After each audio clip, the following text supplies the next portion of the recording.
It was a quiet evening in a small, unassuming neighborhood nestled on the edge of a sprawling forest. The kind of place where life followed a steady rhythm. Neighbors exchanged warm greetings, children laughed as they played in backyards, and the days blended into one another in a soothing monotony. But little did anyone know, this would be no ordinary evening. This was the day an unlikely hero would rise, proving that courage and loyalty can come in the most unexpected forms. The air was crisp, carrying the faint scent of pine and the sound of crickets chirping their evening songs. Inside one cozy home, the glow of a fireplace flickered against the walls, wrapping the room in warmth. A family was gathered together, a mother busy in the kitchen, a father sifting through papers at the dining table, and two children sprawled out on the floor, their heads bent over a puzzle they were determined to complete before bedtime. It was a snapshot of comfort, of safety, of love. And curled up in the corner of the room was Max, the family's dog. Max was no ordinary dog. A sturdy mix of breeds, his wiry coat was a patchwork of brown and white, and his deep, soulful eyes seemed to hold a wisdom that went far beyond his years. To the family, Max was more than a pet. He was a guardian, a companion, and a trusted friend. Ever alert, Max had a habit of watching over his human family as though it were his sacred duty. And that night, his instincts were sharper than ever. As the clock ticked closer to midnight, a strange unease settled over Max.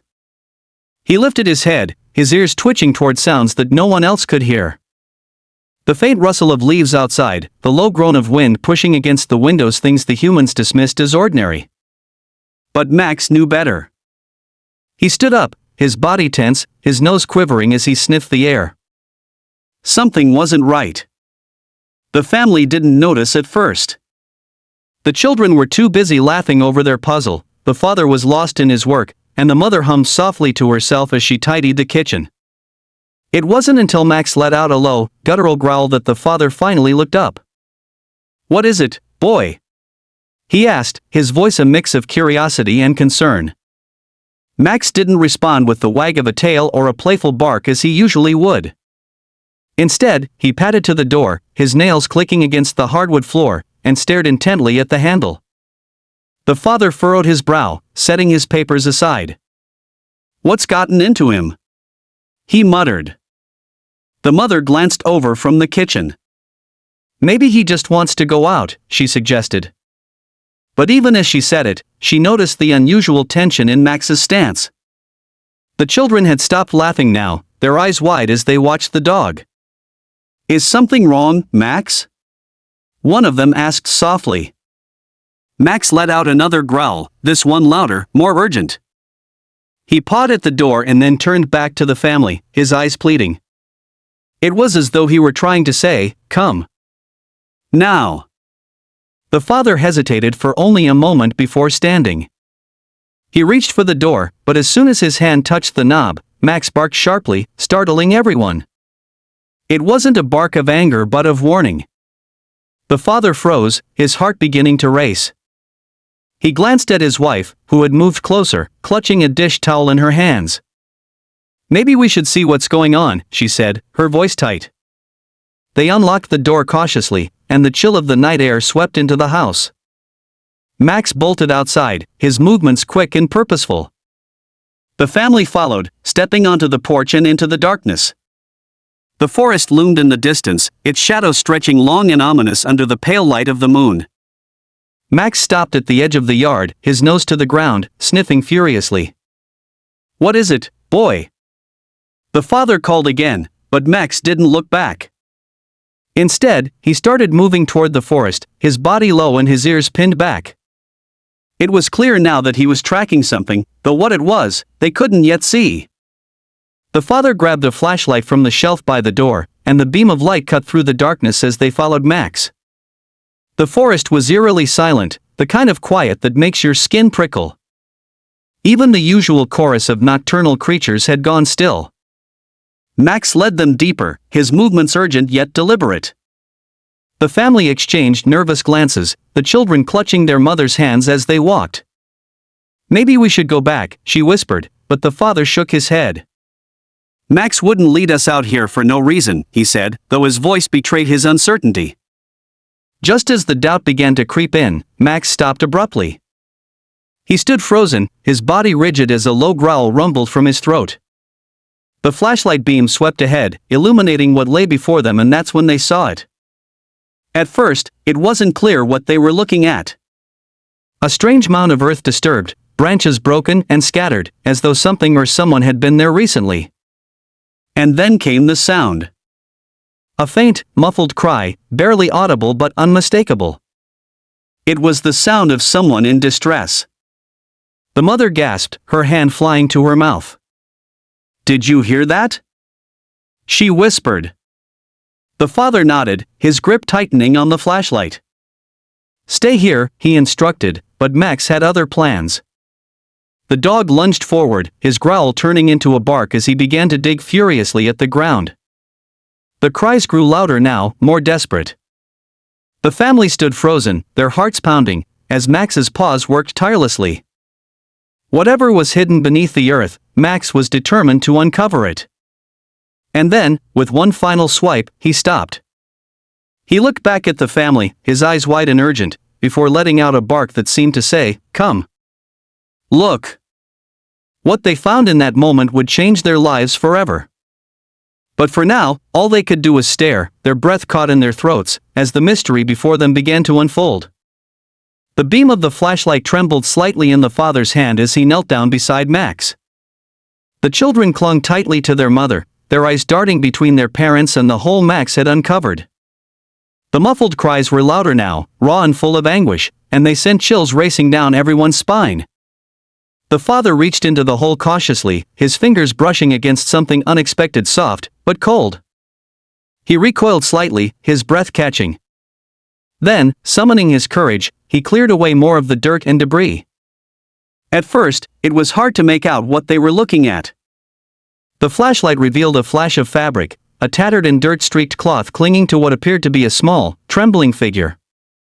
The cries grew louder, more insistent, and the realization struck them all at once: it was a child. A very young child, barely more than a toddler, trapped and terrified in this makeshift grave. The mother gasped sharply, her hand flying to her chest. "Oh my God, we have to help them!" she cried. She started to move forward, but her husband held up a hand to stop her. "Wait," he said firmly, his eyes scanning the surrounding darkness. We don't know who else might be out here." His voice was steady, but the fear behind it was unmistakable. Max growled again, his body low to the ground, his gaze darting into the shadows of the trees. The dog's unease only heightened the family's tension. The father glanced back at his wife. "Take the kids back to the house," he urged. "Lock the doors and call the police. Tell them what's happening." "No," she said quickly, shaking her head. "I'm not leaving you out here." "What if?" "Please," he interrupted, his tone pleading now. "It's safer for you and the kids inside. I'll stay with Max and the child until help arrives." Reluctantly, she nodded, pulling the children close and whispering reassurances as she led them back toward the house. But her steps were hesitant, and every instinct told her to stay. She kept glancing over her shoulder, her heart pounding with fear for both the child they'd found and the man she was leaving behind. Back at the hole, the father worked quickly, clearing away enough dirt to free the child. Max stayed at his side, his body still tense and his ears flicking at every sound. When the child was finally pulled from the ground, the father could see just how dire the situation was. The little one was shivering violently, their face streaked with dirt and tears, their clothes torn and thin against the cold night air. They clung to him desperately, their small fingers digging into his jacket as they sobbed against his chest. "It's okay," he murmured, his voice soft and steady despite the adrenaline coursing through him. "You're safe now. I've got you." Max let out a bark, snapping the father's attention back to their surroundings. The dog's gaze was fixed on the forest, his growls deepening. The father's grip on the child tightened as his eyes darted to where Max was looking. He could see nothing but darkness, but the feeling of being watched was undeniable. He scanned the tree-line with the flashlight, the beam shaking slightly as his hand trembled. Then came a noise, a rustling in the bushes, faint but distinct. The father's pulse quickened, and he instinctively took a step back, his free hand gripping the flashlight like a weapon. "Who's there?" he called out, his voice firm but edged with fear. There was no response, only the sound of the wind whispering through the trees. Max barked again, louder this time, and took a few steps toward the noise. The father's stomach knotted. "Max, stay," he ordered, but the dog didn't listen. Instead, Max began moving toward the sound, his every movement deliberate and cautious. The father was torn. He didn't want to let Max go alone, but he also couldn't risk leaving the child unprotected. Before he could make a decision, the rustling stopped. The silence that followed was so absolute it was almost deafening. Even the wind seemed to have stilled, as though the entire forest was holding its breath. The father's grip tightened on the child, who had gone quiet now, their small body trembling against his chest. "Come on, Max," he said finally, his voice barely above a whisper. "Let's go back." Max hesitated, his ears twitching, but after a moment, he turned and trotted back to his master. Together, they began the slow walk back toward the house, the father casting nervous glances over his shoulder every few steps. The darkness felt heavier now, more oppressive, and every sound seemed amplified: the crunch of their footsteps on the leaves, the distant hoot of an owl, the faint rustle of branches swaying in the breeze. When they finally reached the porch, the mother was waiting, her face pale with worry. She opened the door quickly, ushering them inside and locking it behind them. "Did you see anyone?" she asked anxiously. "No," he replied, shaking his head. "But something or someone is out there." The child clung to the mother now, their sobs quiet but persistent. She knelt down, brushing the dirt from their face and speaking to them in soft, soothing tones. "It's okay, sweetheart. You're safe now. Can you tell us your name?" But the child only shook their head, their wide, frightened eyes darting to the windows as though expecting something or someone to burst through at any moment. The father picked up the phone, his fingers fumbling slightly as he dialed. He explained the situation to the operator, his words quick and clipped as he described finding the child and the strange noises in the woods. "Please send someone quickly," he said before hanging up. Max paced near the door, his growls intermittent but insistent. It was clear he still sensed something amiss, and his unease was infectious. The family huddled together in the living room, the child nestled between them as they waited for the police to arrive.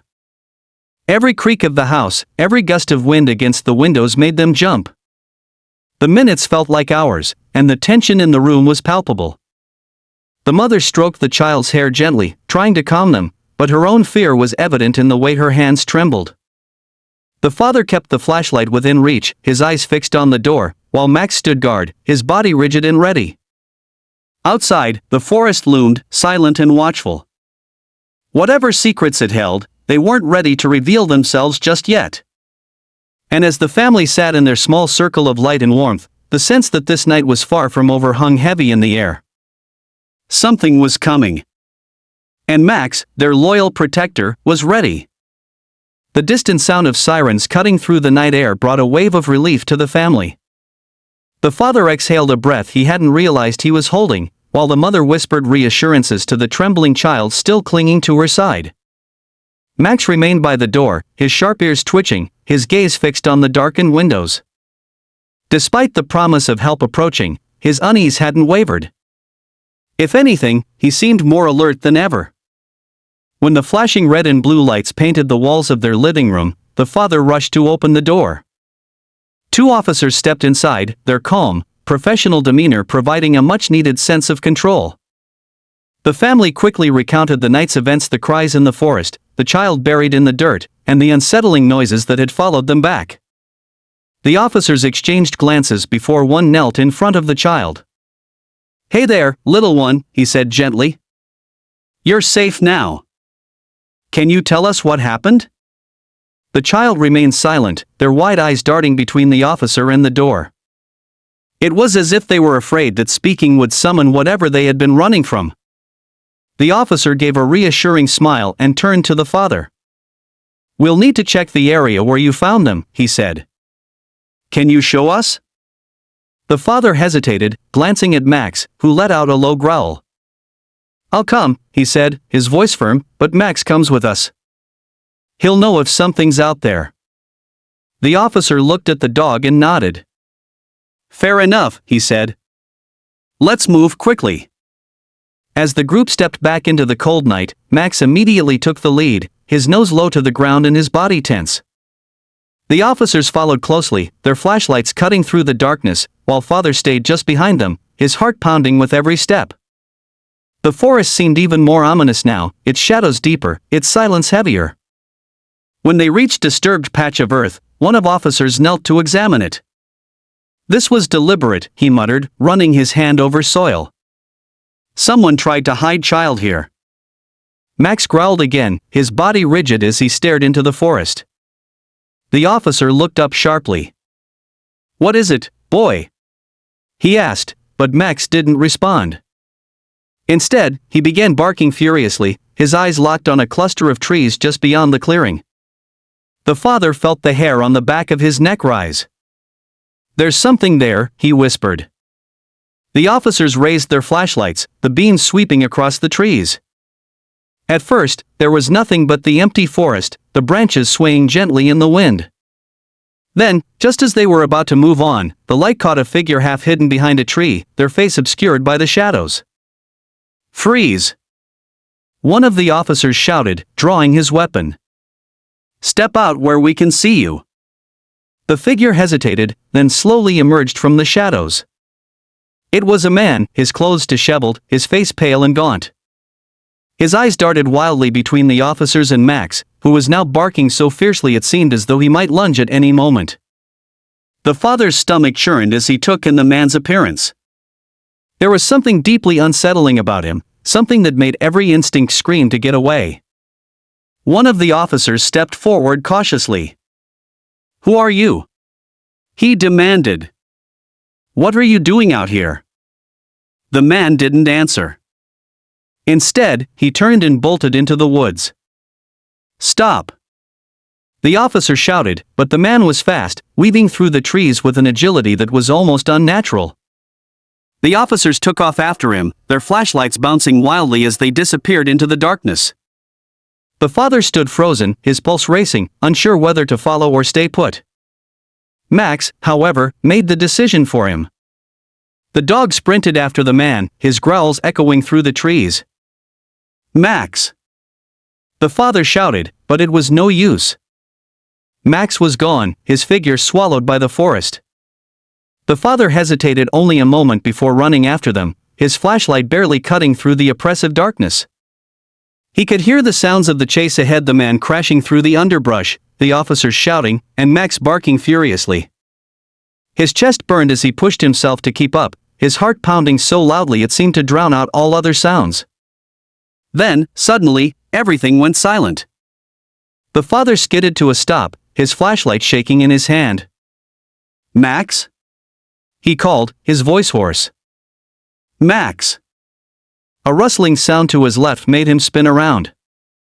He swung the flashlight toward the noise, and there, standing in the beam of light, was Max. The dog's fur was matted with dirt, his chest heaving as he panted heavily. But his eyes were sharp, and he was staring intently at something on the ground. The father stepped closer, his breath catching in his throat as the flashlight revealed what Max had found. It was the man, sprawled on the forest floor, his face pale and his eyes wide with terror. He wasn't moving. The officers arrived moments later, their flashlights illuminating the scene. One of them knelt to check the man's pulse, his expression grim as he shook his head. "He's gone," he said quietly. The father stared in disbelief. "What happened?" he asked. Did Max?" The officer shook his head. "No. There's no sign of injury. It's like he just dropped dead." Max stood beside the man's body, his growls now low and steady. He looked up at the father, his eyes full of something that almost resembled understanding. The officer shone his flashlight around the area, his brows furrowing. "There's something strange about this," he muttered. "I don't think this is over." The father looked down at Max, who had turned his gaze back to the forest, his ears pinned back. For the first time that night, the father felt a chill that went deeper than fear, a feeling that whatever had happened here, it wasn't just a matter of chance. As they made their way back to the house, the father couldn't shake the image of the man's terrified face or the strange, almost knowing look in Max's eyes. The child was safe, and the immediate danger seemed to have passed, but the questions remained. Who was the man? Why had he buried the child? And what had caused his sudden, inexplicable death? Later that night, as the family sat together in the living room, Max at their feet, the father couldn't help but feel that the dog had been more than just a protector. He had been a guide, leading them through something far darker and more mysterious than they could fully understand. And as Max let out a soft huff and rested his head on his paws, the father had the unsettling sense that the dog wasn't just watching over them, he was waiting to die. In the days that followed, the family tried to piece their lives back together, but the events of that night had left a lasting mark. The mysterious man in the forest was later identified by authorities, though the details surrounding him raised more questions than answers. He was a drifter with no known family or connections, and his belongings found near the burial site offered no clues as to why he had been in the area or why he had buried the child. It was as though his story ended as abruptly as his life had. The child, now safe in the care of social services, began to open up bit by bit. Through gentle coaxing, it was revealed that they had been taken from their home by the man, though the reasons for this act were unclear even to the child. Their fragmented memories painted a grim picture of confusion and fear, but thankfully, the family's intervention had spared them from a far worse fate. The mother couldn't stop thinking about how close they had come to tragedy. If not for Max, she often reminded herself, they might never have heard those faint cries in the woods. Max, too, had changed in subtle ways. He was still the loyal, protective dog they had always known, but there was a certain weight to him now, as though he had carried a burden no one else could see. He stayed closer to the family than ever, his watchful eyes constantly scanning his surroundings, his ears perking at the faintest sound. It was as though he knew the story wasn't entirely over, even if life had returned to its ordinary rhythm. The family tried their best to move on, but the unease lingered. The father spent hours researching similar cases, trying to understand what had happened in the woods that night. What had driven the man to such lengths? Why had he seemed so terrified at the end? And what role had Max played in it all? The father began to suspect that their dog's actions were far more deliberate than mere instinct. Max had known where to go, what to do, and even how to protect them in ways that felt almost beyond explanation. One afternoon, as the father sat on the porch with Max lying at his feet, he found himself speaking aloud, almost as if talking to a person. "You knew, didn't you?" he said quietly, stroking Max's fur. "You knew how to save that child, and you knew there was danger in the woods. But how? How could you know?" Max didn't respond, of course, but his steady gaze held the same quiet wisdom it always had. The father sighed, shaking his head. "I don't know if I'll ever understand, but thank you, Max, for everything." Life went on. The seasons changed, and the quiet neighborhood returned to its comforting monotony. The children resumed their carefree routines, playing in the yard under Max's watchful eye, their laughter echoing through the trees. The mother found herself appreciating the small joys of life more deeply, grateful for the second chance they'd been given. And though the father still searched for answers in the quiet hours of the night, he, too, found solace in the simple moments of normalcy. Months later, on a crisp autumn evening, the family decided to take a walk together, Max trotting happily alongside them. The forest, once a place of fear and mystery, now seemed peaceful under the golden light of the setting sun. The father paused at the edge of the trees, looking out over the path they had taken that fateful night. "Strange how quiet it is now," he mused aloud. The mother placed a hand on his arm. "Maybe that's a good thing," she said softly. "Maybe it's over." But as they turned to leave, Max stopped in his tracks, his ears perking up. He stood still, his nose twitching as he sniffed the air. The family froze, their eyes following Max's gaze. For a moment, the world seemed to hold its breath, just as it had that night in the woods. Then, Max let out a low, contented bark, wagging his tail as if to say, "It's okay now. Everything's as it should be." The family exchanged glances, their tension melting into relieved smiles. The father patted Max on the head, and the children giggled, calling for him to follow as they started walking again. The dog trotted happily after them, his tail wagging with each step. That night, as the family sat around the dinner table, the father raised his glass in an impromptu toast. To Max, he said, smiling down at the dog curled up by the fire. Our hero. The children cheered, and the mother laughed softly, her eyes shining with gratitude. Max didn't look up, but his ears twitched at the sound of his name, and his tail thumped lazily against the floor. Though the events of that night would always linger in their memories, the family chose to focus on the good that had come from it: the courage of a loyal dog, the safety of an innocent child, and the bond that had grown stronger between them all. They didn't need all the answers to feel whole again. Some mysteries, they realized, are better left as they are, reminders of the extraordinary moments that make life so unpredictable and beautiful.